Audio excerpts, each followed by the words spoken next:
Hello, I'm Natalie MacDonald, and you're joining us at FundForum Asia 2016. It's my pleasure now to welcome Kevin Anson, Head of Investment Asia Pacific at State Street Global Advisors. Kevin, welcome. Hello.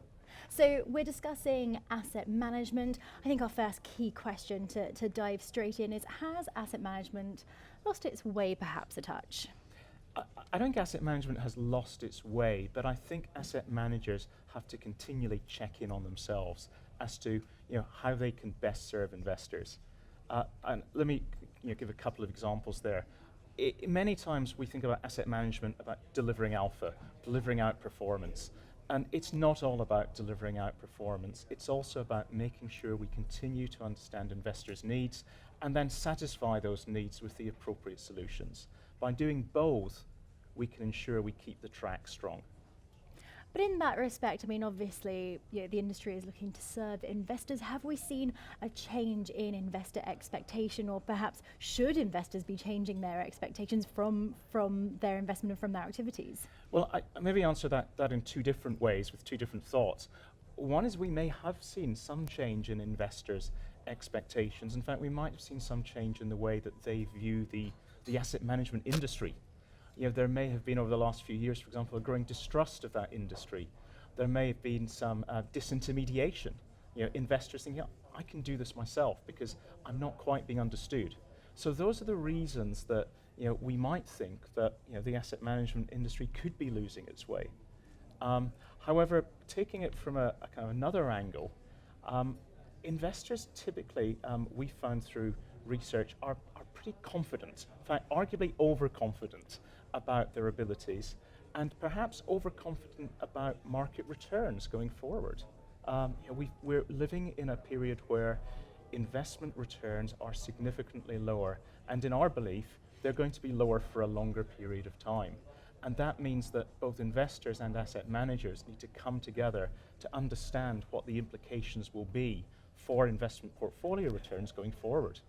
What role does education play? Are we seeing a lot of asset managers and a lot of institutions sort of taking on a more active role in the education of their clients and of investors? I think education plays a huge role.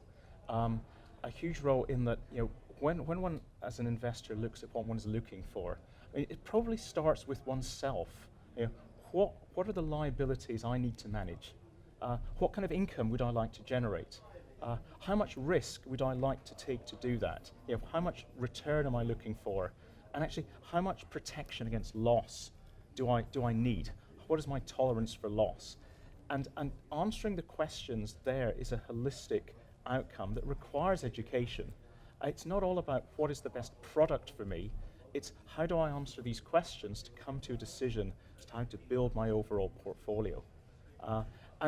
As we noted earlier, let's remember that in an environment where returns are going to be low, that core portfolio that most investors have of equities and bonds, potentially some alternatives or real assets, getting more from that core of your equity and bond portfolio and understanding how it fits together is really going to be very important.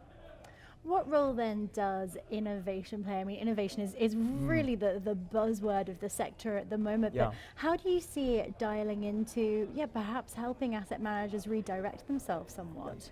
Well, I think for many years, providing solutions to large clients, large asset owners, large pension funds or official institutions, sovereign wealth funds, has been a growing part of our industry.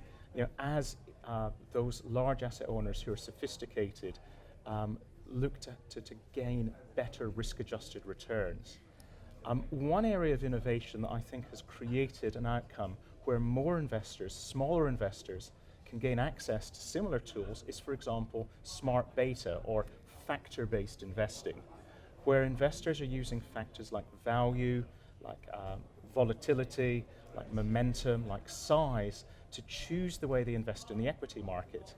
In the past, those were innovations that were available maybe only to the largest investors who could have separate portfolios that they dedicated with asset managers. Now we have ETF strategies, we have fund strategies that offer these same ways of investing.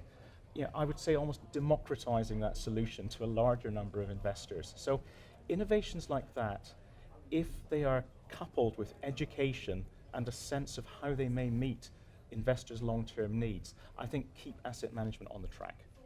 Kevin Anderson, many thanks for your insight. Thank you very much. That is all we've got time for right now. I'm Natalie MacDonald. You've been joining us here at FundForum Asia 2016. Goodbye for now.